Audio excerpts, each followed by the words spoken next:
74 सालों में आपने कुछ भी इजाद करके नहीं दिया। आप तो किताबें लिखने से भी रह गए। आपके सारे स्टूडेंट्स बाहर के ऑथर्स की किताबें पढ़ रहे हैं। हमें शर्म भी नहीं आती यार। 74 सालों में कौमें क्या 74 सालों में भी तरक्की नहीं कर पाती? उसकी सादा मिसाल पाकिस्तान है। एक तो एक बड़ी खबर ये है जो कि इंटरनेशनल मीडिया में इस वक्त चल रही है, और वो ये है कि Eiffel tower makes history as first merchant in France to accept UPI payments. India is increasingly online, isn't it, as low data costs bring the internet to millions of people. Embassy of India in France tweets UPI formally launched at the iconic Eiffel Tower at the huge Republic Day reception. We believe that India has one of the most attractive digital economy opportunities in the world. कि India ने जो है इतना smartly play किया cold war के दौरान के उन्होंने नॉन अलाइन मूवमेंट को भी ऐड किया और अपनी एक बाकायदा स्पेस क्रिएट की इंटरनेशनल एरिना में as a non aligned country.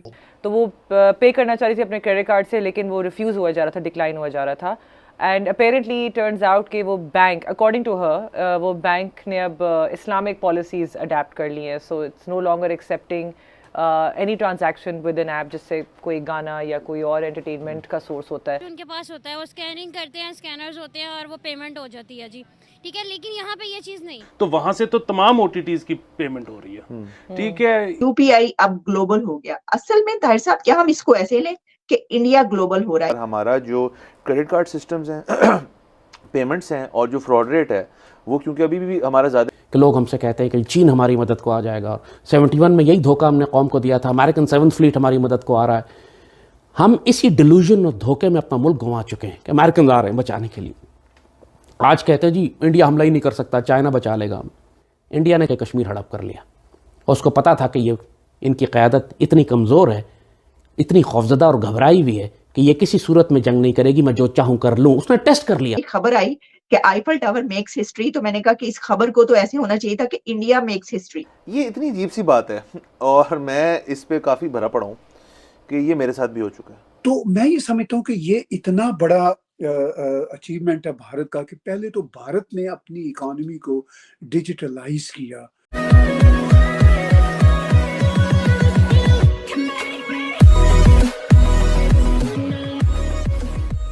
नमस्कार दोस्तों, अब जो है ना इंडिया अपना सुपर पावर यूज़ कर रहा है, अपनी सॉफ्ट पावर यूज़ कर रहा है। कैसे?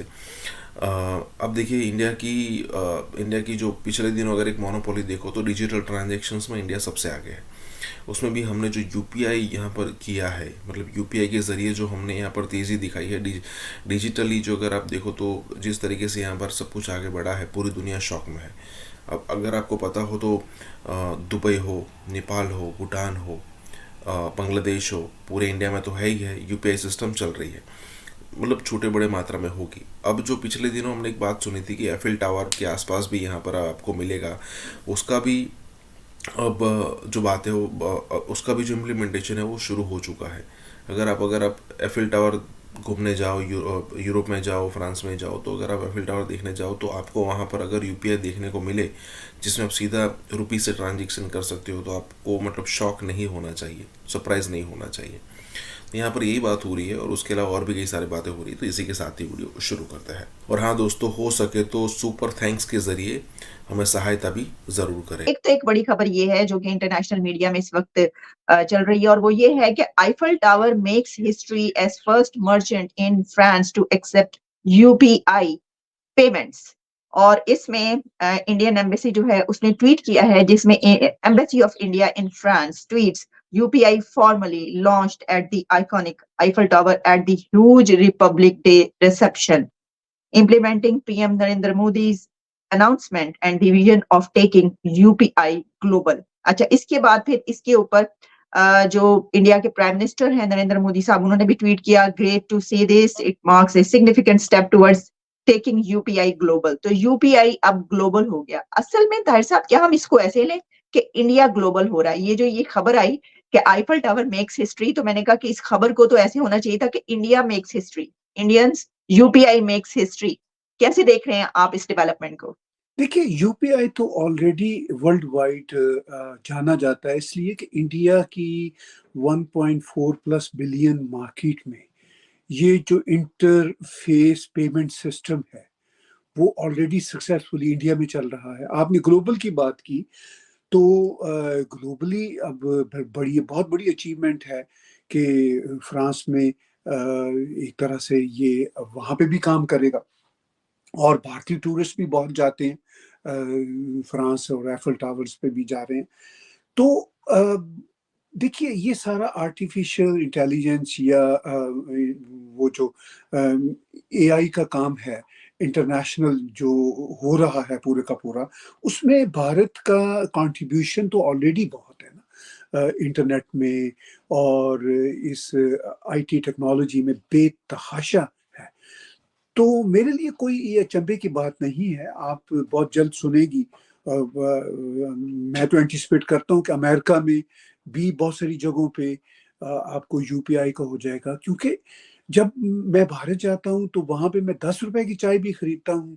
तो मैं चूंकि वहाँ का रहने वाला नहीं हूँ, मैं तो कनाडा से जाता हूँ, तो मुझे बड़ा रश होता है, लोग अपना फ़ोन खोलते हैं और वो 10 रुपए की भी पेमेंट कर रहे हैं। तो मुझे वो बात को कैश में देता हूँ तो वो कहते हैं जी चेंज नहीं है हमारे पास, आपके पास नहीं है जो आप ही हमें पेमेंट कर सके।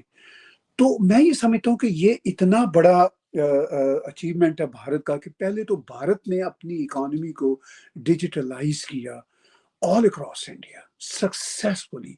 वहाँ भारत में एक सिस्टम नहीं, कई सिस्टम चल रहे हैं।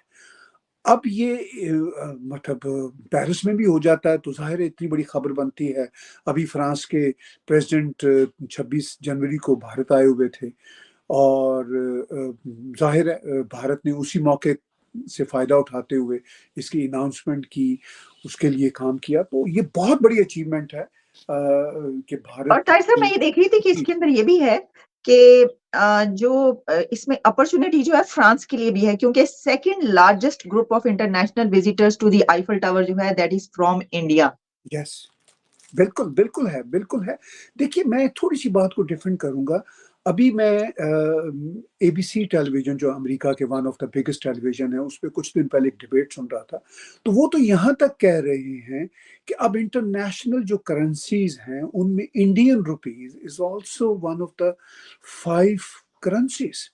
उसका कारण ये है कि रशिया के साथ जो ट्रेड हो रहा है तेल का, वो इंडियन रुपीज में हो रहा है। और फिर ग्लोबल साउथ के बहुत सारे देशों में इंडिया का ट्रेड रुपीस की सूरत में होता है, इवन ईरान के साथ रुपीस की सूरत में होता है। तो मतलब इंडियन रुपीस तो इंटरनेशनल करेंसी बना हुआ है और वो बिलियंस एंड बिलियंस रुपीस, शायद बिलियंस तो थोड़ा, ट्रिलियन रुपीस, बिकॉज जब रुपीस की बात आती है तो एक यूएस डॉलर का कोई 80+ रुपीस है इंडिया का। तो आप उसी हिसाब से देख लीजिए कि ये जो billions and billions US dollar की ट्रेड दुनिया में इंडियन रुपीस की अब शक्ल में हो रही है, इवन मिडिल ईस्ट में हो रही है। तो Indian rupees is one of the, वो जो खुद अमेरिकन कह रहे हैं, one of the top 5 currencies, trading currencies, international trading currencies. तो ऑफ कोर्स वो क्यों नहीं करेंगे फ्रांस वाले, जब उनके पास इतना बड़ा ग्रुप भारत के विजिटर्स का, टूरिस्ट का आता है। तो मेरा ख्याल है कि शायद चाइनीज के बाद अब इंडियंस ही हैं पूरी दुनिया में। अच्छा, इसमें सर हम ये भी देख रहे हैं, एक तो ये कि इसमें बायलैटरल टाइज की और खासतौर पर फ्रांस और इंडिया की जो टाइज है वो भी बड़ी स्ट्रांग हो रही हैं और जाहिर है कि इससे भी उस पर इम्पैक्ट है, और आपने ये बात भी की इसके अंदर। लेकिन जो टूरिज्म है, एक तरफ फ्रांस में आईफल टावर पे सेकंड लार्जेस्ट ग्रुप इंडिया का टूरिज्म है, वहीं पर हम देख रहे हैं कि इंडिया के अंदर पूरी दुनिया का टूरिज्म बढ़ रहा है। तो ये दो तरफा टूरिज्म वो उनका बढ़ रहा है।